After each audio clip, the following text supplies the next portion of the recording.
Good morning. Catherine Schneider from the Fitchburg Historical Society Board, and we are here at Anne O'Brien's home on Seminole Highway in Fitchburg. And this is our monthly interview for the Fitchburg Historical Society. And it's very exciting to be here with Anne this morning because it is December and we're getting ready for Christmas and the holidays, and many people are shopping for gifts and thinking of their children and what their children might enjoy for Christmas. And Anne has a very interesting story because her mother ran a doll hospital in Madison. The doll hospital was located on Monroe Street, almost at the corner of Oakland Avenue. Ah, yes. And it was a Victorian house. A gentleman had built it as the spec house to sell all the property that he owned between Monroe Street and Vilas Park.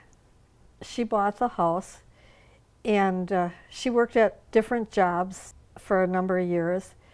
And then one of her friends said to her, "You should open a doll hospital. You fix everybody, all the kids in the neighborhood, you go fix their dolls, you make clothes for them, everything." And my mom said, "That'll never sell." And Helen said, "I'll pay for the ad."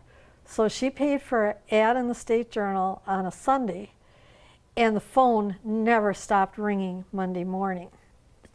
When she did the initial ad in the paper, she never expected the volume that she would have. And it was just amazing how many people had dolls sitting in a closet or something with an arm or a leg missing, or and they didn't know how to put it back on. So my mom was really good at puzzles or figuring things out. And my uncle, who was her youngest brother, he was really good. He loved challenges. I had no problem helping. It seemed like it made everything work. The whole life worked a lot better. It seemed like we all divided the household chores up and stuff like that, and everybody didn't have to do anything that they really hated, and we got it all done, so that was great. And I was asking you earlier, how many dolls would you be taking care of on an average week? How many dolls would be coming in? How many patients did you have? I would say 10 to 20 dolls a week, depending on the... She garnered a lot of people from the University of Wisconsin because at that time the soldiers were coming back from the Second World War, and they were living in Quonset huts or trailers down by Camp Randall. And so they would bring some of their things with them, and then in transit they'd get broken, and so they'd bring them to us and we'd put them back together, and Mother fix up the new dress, and they were ready to go just like new. So. Now tell me some of the things that your mother was offering that she could do when people brought in their dolls. What kinds of services did she offer? Well, most of the dolls at that time were a head, 2 arms, 2 legs, and a body, and it was strung on elastic, and the elastic would break or it would start to get stretchy. So that was the main thing, was doing that. And then because she sewed so nice, she made doll clothes that she had on the rack that they could buy off the rack. Or she would take orders and she would make everything from ballet costumes to pajamas. Oh my. So that was kind of how she got started. And then they got into, it just grew kind of like a mushroom. The whole thing grew. And all of a sudden my uncle and I were part of it.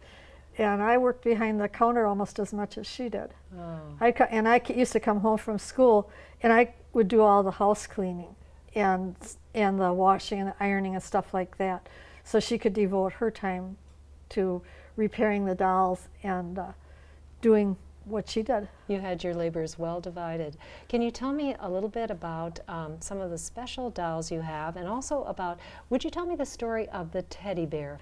My mom also then, after she got working on the dolls, then she was getting magazines and patterns and stuff like that, and they had these patterns for a teddy bear, and my uncle got interested in that. He was like, "Wow, that'd be cool to make a teddy bear."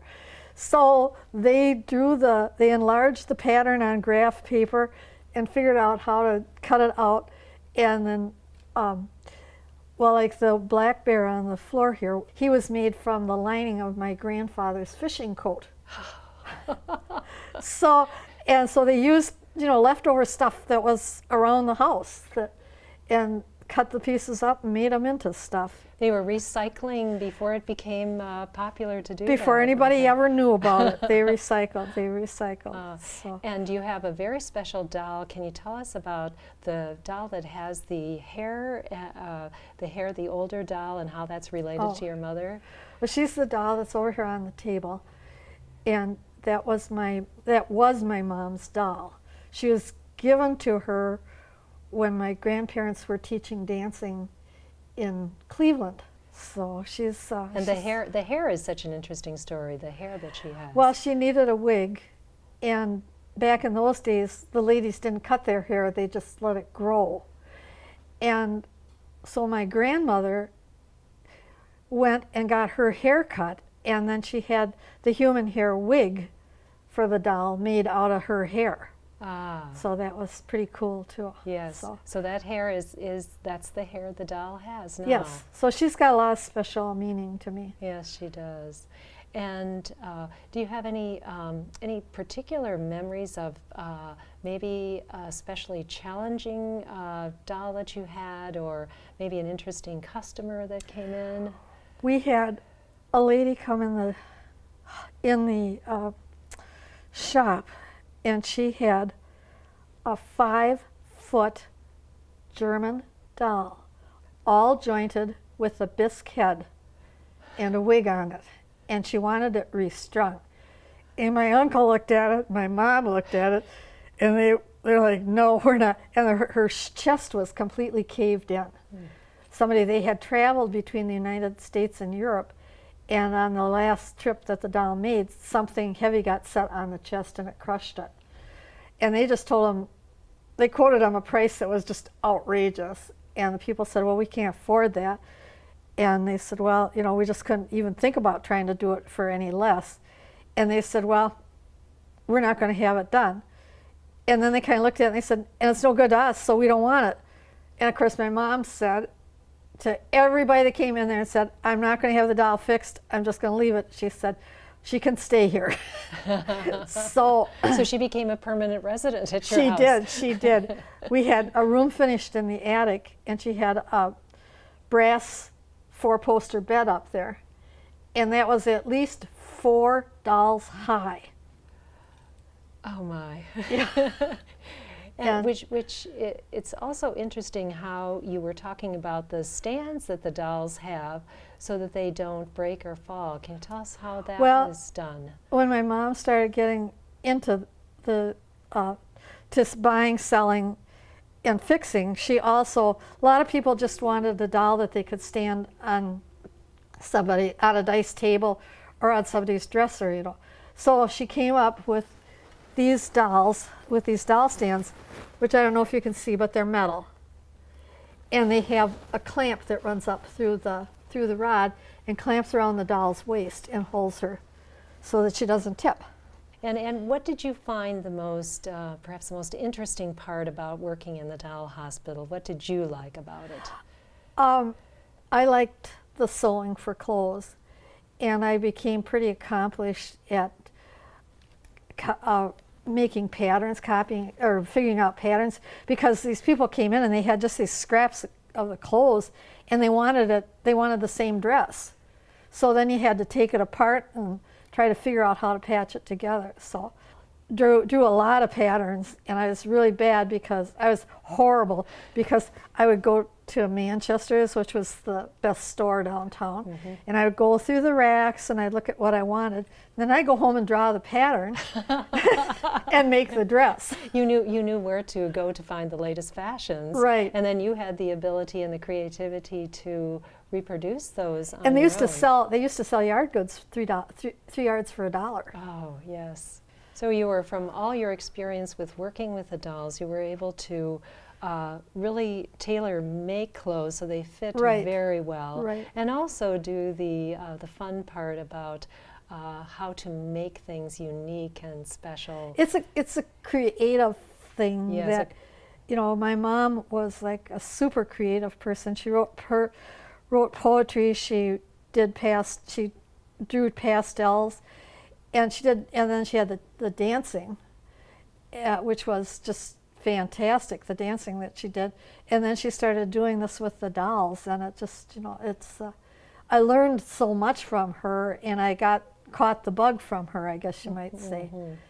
And it's kind of it's like it's never ending kind of thing, you know. So Well, Anne, we just are so appreciative of you being saying yes to interviewing with us today, and this beautiful season of Christmas, and being able to talk about the dolls and all that your mother did, and the gifts that she left with you too, that are a permanent part of yes, who you are. the memories I have. The memories of all of that. So many memories. This time when we gather with our families, and we're so grateful for those who had such a strong influence from our families on us, our parents, and your mother, your witness to how much your mother left for you to carry on with. And I wanted to just mention before we end our interview that the Fitchburg Historical Society is located at the library in Fitchburg, and we have many opportunities for people to find out about heritage, history and heritage there, as well as family histories from the Fitchburg community. It's very useful. I've used it. Yes. And I've donated to it too. Wonderful. Thank you, Anne, so much. And again, our appreciation and our great thanks to you for sharing yourself, your story, and your wonderful dolls and bears. And we have pictures also that I know will be part of our interview. Well, today, thanks for being interested. You're very welcome. As you can tell, I love to share. Absolutely. Thank you so much, Anne.